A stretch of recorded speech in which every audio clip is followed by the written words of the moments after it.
See, stress is a short-term response to circumstances in our lives that are challenging, demanding, or overwhelming. It could be something linked to an external event.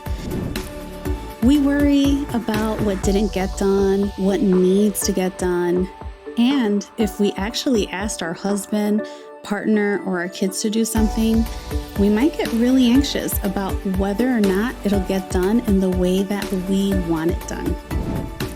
Hello and welcome to Mom's Way to Wellness. If you are a mom who feels lonely, unseen, and overwhelmed with the demands of motherhood, you are in the right place. I am your host, Ida Maravillas.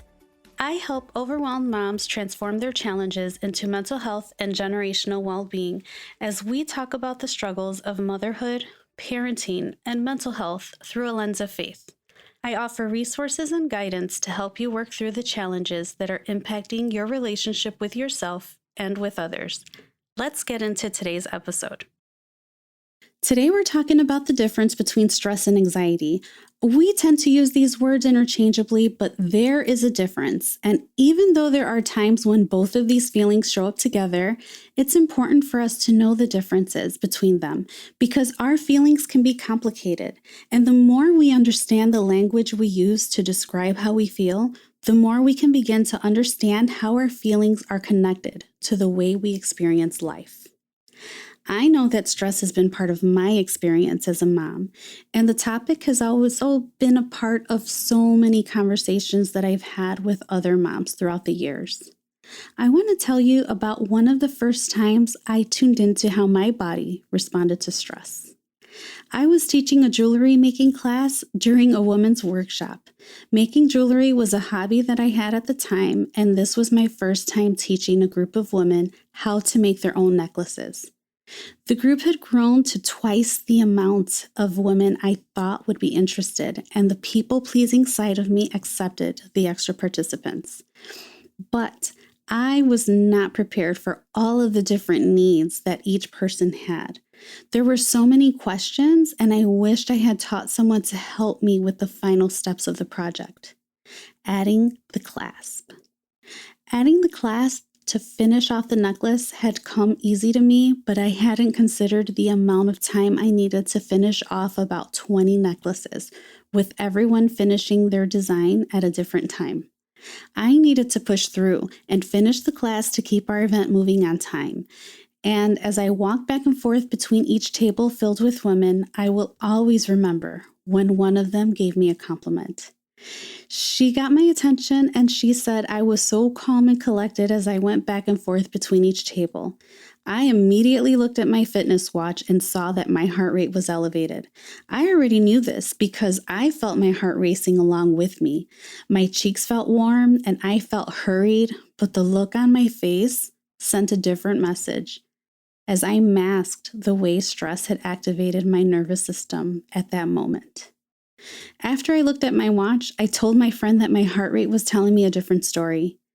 Here she was giving me a compliment, and there I was, dismissing it by acknowledging that my body was responding to stress. I didn't realize how much I masked my stress until that day, at least to people outside of my house. Apparently, I looked okay, even though I felt pressured and rushed. But that moment has stayed with me because it was one of the first times I actually started tuning into my body and how I responded to stressful situations. You see, stress is a short-term response to circumstances in our lives that are challenging, demanding, or overwhelming. Stress is usually linked to an external event, so it can look like moments when we have to adjust to an unexpected challenge. We get caught in traffic, we're running late, our kids are being impatient and calling for our immediate attention when we're trying to finish something we're working on, or we're surrounded by the never-ending tasks that need to get done. There's dirty dishes in the sink, toys all over the place, and laundry that needs to get done or isn't put away. Anxiety tends to be rooted in worry and fear, and it can also be triggered by our immediate surroundings, but it tends to linger in the absence of whatever it is we are stressed out about to begin with. We worry about what didn't get done, what needs to get done. And if we actually asked our husband, partner, or our kids to do something, we might worry about whether or not it'll get done in the way that we want it to be done. I've noticed that anxiety shows up as we think about events in the past or in the future. When it's connected to a past event, we might find ourselves overthinking, questioning ourselves. Did I say the right thing? Did I do the right thing? What did that person think of me? When it comes to future events, we question ourselves about the possible outcomes. What if I fail? What happens if they don't like me? What if I embarrass myself and everyone just looks at me? What if I don't know what to say? How am I going to get all the kids to their practices and games this week? What am I going to cook for dinner? Are the kids going to cooperate with their morning routines tomorrow? Will I make it to work on time? Or what if I'm late for work again? It shows up when we are worrying and thinking about potential things that can happen, feeling nervous or afraid of the things that we think might happen before we even have an opportunity to be in the specific situation. Both stress and anxiety activate our nervous system, and we can literally feel a physical response to it in our body if we pay close enough attention to how it is impacting us. We may feel like our heart is racing, our thoughts are racing, our cheeks may feel flushed, our palms can become sweaty, and these are just a few ways that we can feel it, and each person will feel it a little bit differently. It's taken me the last few years to become more aware of just how activated my nervous system has been. My baseline for stress was heightened because the stress was chronic. I felt irritable and on edge. I yelled a lot at home and constantly rushed myself and everyone around me. I didn't even realize this is how I came across, and it wasn't an easy thing to learn about myself. As the stress continued to compound, it was taking more and more work to feel calm and be patient, especially when an unexpected task came up.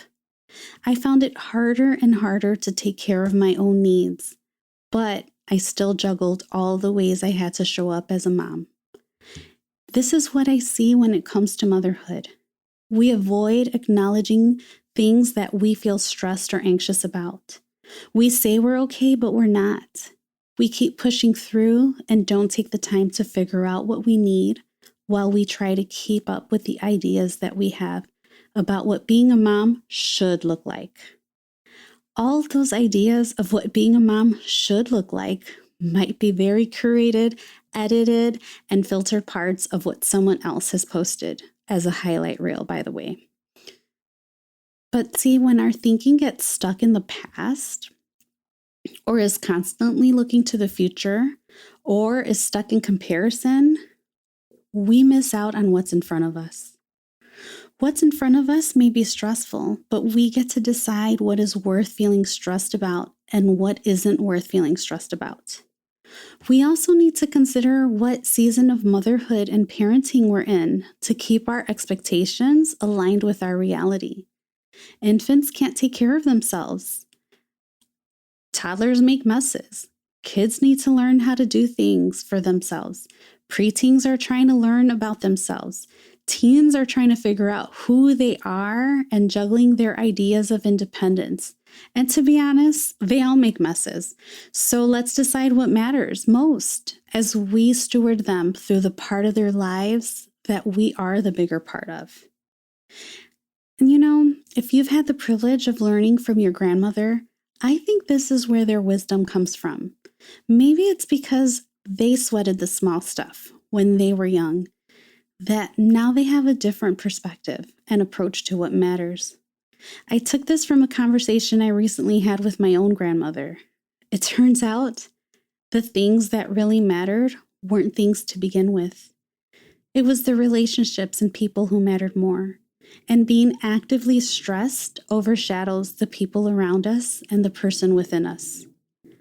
When I was a younger mom, I wish I realized what a beautiful opportunity parenting had the potential to be. I wish I had focused less on the to-do list and more on the people my kids were becoming each day.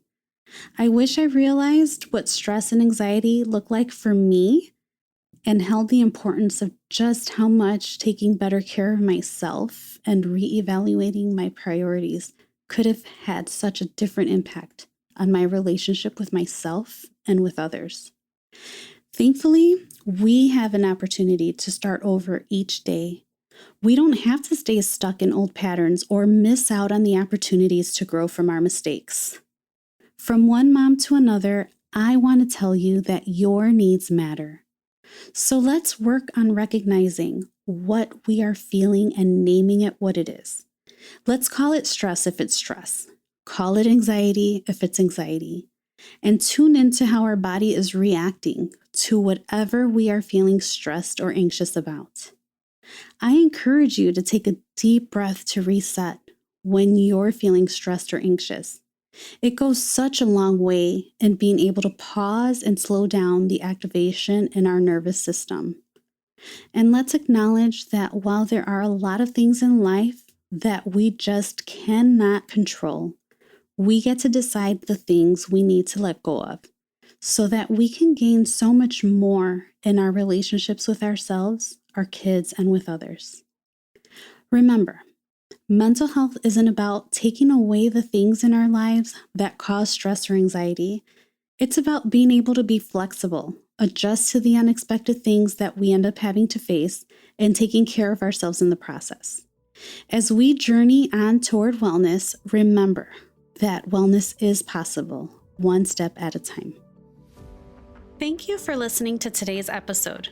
Please subscribe and leave a review. This will help others find the show. If you would like to receive additional resources on motherhood and wellness, you can join my community by subscribing to my email list at idamaravillas.com. Remember, wellness is possible, one step at a time.